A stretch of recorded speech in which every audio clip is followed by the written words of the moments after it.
আল্লাহ পাক জান্নাতের উদাহরণ দিতে গিয়ে বলেন জান্নাতটা এত সুন্দর হবে, সেই জান্নাতের মধ্যে নহর থাকবে, দুধের নহর থাকবে, মধুর নহর থাকবে, স্বচ্ছ পানির নহর থাকবে।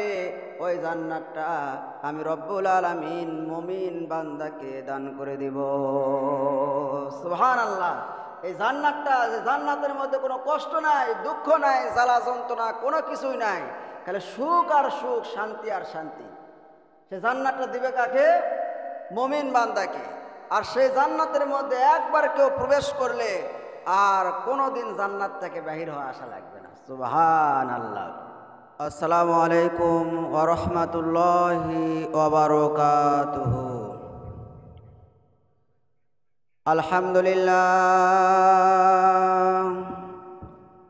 আলহামদুলিল্লাহ নাহমাদুহু ওয়া নাস্তাঈনুহু ওয়া নাস্তাগফিরুহু ওয়া নাউযু বিল্লাহি মিন শুরুরি আনফুসিনা ওয়া মিন সাইয়্যাতি আ'মালিনা। من يهده الله فلا مضل له ومن يضلله فلا هادي له، ونشهد أن لا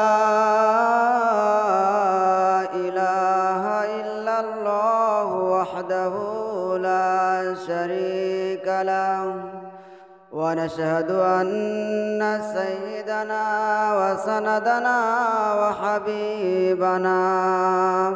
وحبيب طبيبنا ومولانا محمدا عبده ورسوله، الذي أرسله بالحق بشيرا ونذيرا وداعيا إلى الله بإذنه وسراجا منيرا.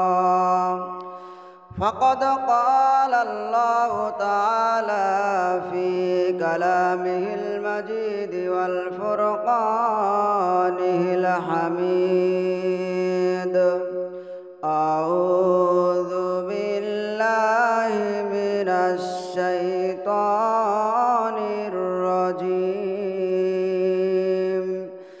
بسم الله الرحمن الرحيم.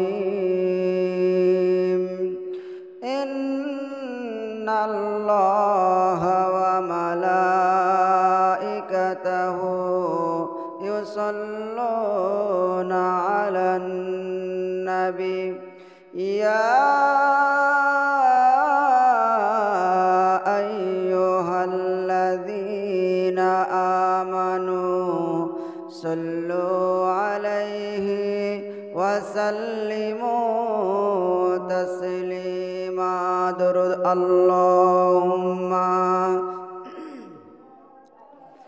سيدنا مولانا محمد وعلى آل سيدنا شافعنا محمد.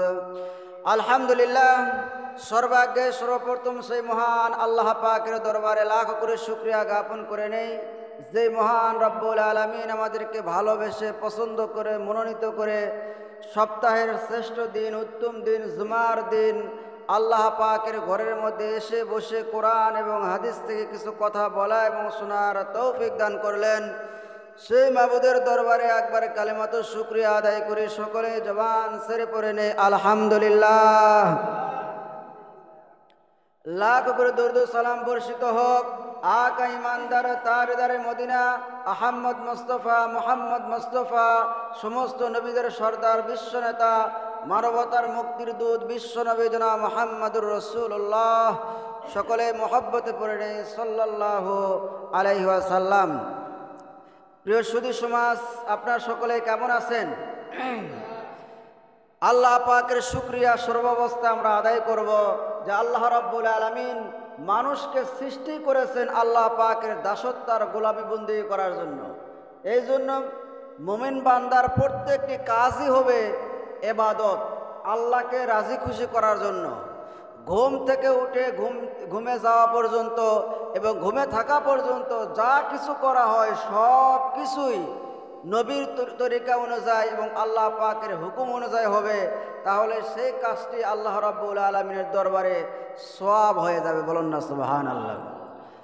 আল্লাহ রাব্বুল আলামিন মানুষকে সৃষ্টি করেছেন তার দাসত্ব, তার গোলামি, তার বন্দিগি করার জন্য। আল্লাহ পাক কোরআনে কারিমের মধ্যে বলেন, ওয়ামা খালাকাতুল জিন্না ওয়াল ইনসা ইল্লা লিয়াবুদুন। আল্লাহ পাক বলেন, আমি মানুষ এবং জিনকে সৃষ্টি করেছি আমার দাসত্ব, আমার গোলামি, আমার বন্দি করার জন্য। মানুষ রে, তোমাকে সৃষ্টি করা হয়েছে তোমার রবের বন্দি করার জন্য। বলুন না সুবহানাল্লাহ। আল্লাহ পাকের দাসত্ব, আল্লাহ পাকের গোলামি, আল্লাহ পাকের বন্দিগি, আল্লাহর হুকুম অনুযায়ী চলার জন্যই মানুষকে আল্লাহ রাব্বুল আলামিন সৃষ্টি করেছেন। আল্লাহ পাক কোরআনে কারিমের সূরা মুলকের মধ্যে বলেন, আল্লাযী খালাকাল মাউতা ওয়াল হায়াতা লিয়াবলুয়াকুম আইয়ুকুম আহসানু আমালা। তোমাদের মধ্যে আমি জীবন এবং মৃত্যু দান করে দিয়েছি, এর মধ্যে হইতে তোমাদের মধ্যে কে তোমরা আহসানু আমালা, সুন্দর সুন্দর আমল করতে পারো। সুবহানাল্লাহ। তোমরা কে কে ভালো কাজ করতে পারো, সুন্দর কাজ করতে পারো। আল্লাহ পাক সূরা কাহফের মধ্যে বলেছেন, ইন্না জাআলনা মা'আল আরদি জিনাতাল লাহা লিয়াবলুয়াহুম আইয়ুহুম আহসানু আমালা। এই পৃথিবীটাকে আল্লাহ রাব্বুল আলামিন, আসমান জমিন সব কিছুকে আল্লাহ পাক সুন্দর মণ্ডিত করে সৃষ্টি করেছেন। এর মধ্যে হইতে তোমরা কে কে আসো ভালো নেক কাজ করতে পারো। বলুন না সুবহানাল্লাহ। আল্লাহ পাক কোরআনে কারিমের মধ্যে বলেন, সাবিকু ইলা মাগফিরাতিম মির রাব্বিকুম ওয়া জান্নাতিন আরদুহা কাআরদিস সামাওয়াতি ওয়াল আরদি উইদ্দাত লিল মুত্তাকিন উইদ্দাত লিল্লাযীনা আমানু বিল্লাহি ওয়া রাসূলিহি। আল্লাহ পাক বলেন, তোমরা আল্লাহ পাকের ক্ষমা এবং মাগফিরাতের জন্য দৌড়াও, আল্লাহ পাকের কাছে ক্ষমা চাও এবং জান্নাতের আশা করো, যে জান্নাতটা আসমান এবং জমিনের চাইতে বিশাল বিস্তীর্ণ হবে আল্লাহ পাকের জান্নাত। সুবহানাল্লাহ। আল্লাহ পাক সূরা আলে ইমরানের 131 নম্বর আয়াতের মধ্যে বলেন, ওয়াসারিউ ইলা মাগফিরাতিম মির রাব্বিকুম ওয়া জান্নাতিন আরদুহা কাআরদিস সামাওয়াতি ওয়াল আরদি উইদ্দাত লিল মুত্তাকিন। আল্লাহ পাক বলেন, দৌড়াও, ছোটো, তোমরা আল্লাহ পাকের ক্ষমার দিকে, আল্লাহ পাকের রহমতের দিকে দৌড়াও এবং ওই জান্নাতের দিকে দৌড়াও, যেই জান্নাতটা এত বড় হবে, আসমান এবং জমিনের চাইতেও বিশাল বিস্তীর্ণ জান্নাত আল্লাহ পাক বানায় রাখছেন মুমিন বান্দার জন্য। বলুন না সুবহানাল্লাহ। আল্লাহ রাব্বুল আলামিন বলেন, মাসালুল জান্নাতিল্লাতী উইদাল মুত্তাকুন। আল্লাহ পাক জান্নাতের উদাহরণ দিতে গিয়ে বলেন, জান্নাতটা এত সুন্দর হবে, সেই জান্নাতের মধ্যে নহর থাকবে, দুধের নহর থাকবে, মধুর নহর থাকবে, স্বচ্ছ পানির নহর থাকবে। ওই জান্নাতটা আমি রব্বুল আলামিন মুমিন বান্দাকে দান করে দিব। সুবহানাল্লাহ। এই জান্নাতটা, যে জান্নাতের মধ্যে কোনো কষ্ট নাই, দুঃখ নাই, জ্বালা যন্ত্রণা কোনো কিছুই নাই, খালি সুখ আর সুখ, শান্তি আর শান্তি। সে জান্নাতটা দিবে কাকে? মুমিন বান্দাকে। আর সেই জান্নাতের মধ্যে একবার কেউ প্রবেশ করলে আর কোনোদিন জান্নাত থেকে বাহির হওয়া আসা লাগবে না। সুবহানাল্লাহ। আর যে জাহান্নামীরা, কাফেররা জাহান্নামের মধ্যে যায়, সেই কাফেরদেরকে ফি নারি জাহান্নাম খালিদিনা ফিহা আবাদা, কাফেররা চিরকাল জাহান্নামের মধ্যে থাকবে। কাফেররা চিরকাল জাহান্নামের মধ্যে থাকবে। কিন্তু যদি কোনো মানুষের অন্তরের মধ্যে একটু সামান্য জাররা পরিমাণ ঈমান থাকে, জাররা বলা হয় এই শীতের দিনে ঘরের আপনার টিন ছিদ্র হয়ে যে আলো আসে, ওই আলোর মধ্যে একটু এরকম ঝিলকানি ঝিলকানি দেখা যায়, ছোট্ট ছোট্ট কি যেন উড়ে বেড়ায়, দেখছেন না? এটাকে বলা হয় ধুলার মতো, ধুলাকণি, এটাকে বলা হয় জাররা। এটাকে বলা হয় কি? জাররা। অর্থাৎ সরিষাকে যদি ৭০টা ভাগ করা হয়, যতটুকু অংশ হবে, একটা সরিষাকে ৭০টা ভাগ করলে কতটুকু অংশ হবে? খুব সামান্য অংশ হবে, ঠিক না? এতটুক যদি কোনো ব্যক্তির ঈমান থাকে, আল্লাহ রাব্বুল আলামিন তাকে একদিন হোক আল্লাহ পাকের জান্নাত দান করে দিবেন। সুবহানাল্লাহ। আমার ভাইরা, সেই জান্নাতটা একদম ছোট জান্নাত হবে, এই দুনিয়ার 10 দুনিয়ার সমান জান্নাত। সুবহানাল্লাহ।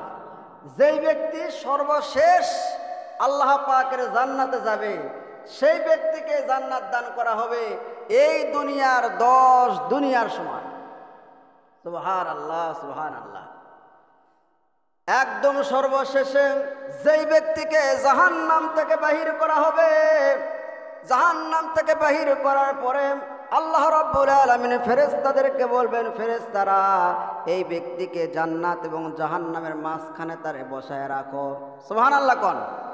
জান্নাত এবং জাহান্নামের মাঝখানে একটা জায়গা আছে, সেই জায়গাটার নাম হলো আরফ। কি নাম বাবা? এই আরফের মধ্যে এই ব্যক্তিকে বসায় রাখো। ওই ব্যক্তিকে জান্নাত এবং জাহান্নামের মাঝখানে বসায় রাখা হবে। লোকটি তখন চোখের পানি ছেড়ে ডুকরে ডুকরে কাঁদবে। আল্লাহ পাক ডাক দিয়ে বলবেন, বান্দারে তুমি কেন কাঁদো? কি হয়েছে? এতকাল পর্যন্ত জাহান্নামে থেকেছ, জাহান্নামের আগুনে পুড়ে পুড়ে তোমারে শেষ করে ফেলেছে, জাহান্নামে কেঁদেছ। এখন তো তুমি জাহান্নামে নাই, জাহান্নাম এবং জান্নাতের মাঝখানের জায়গায় তোমারে রাখছি, তুমি তাও কেন কাঁদো? বুখারী শরীফের মধ্যে এসেছে।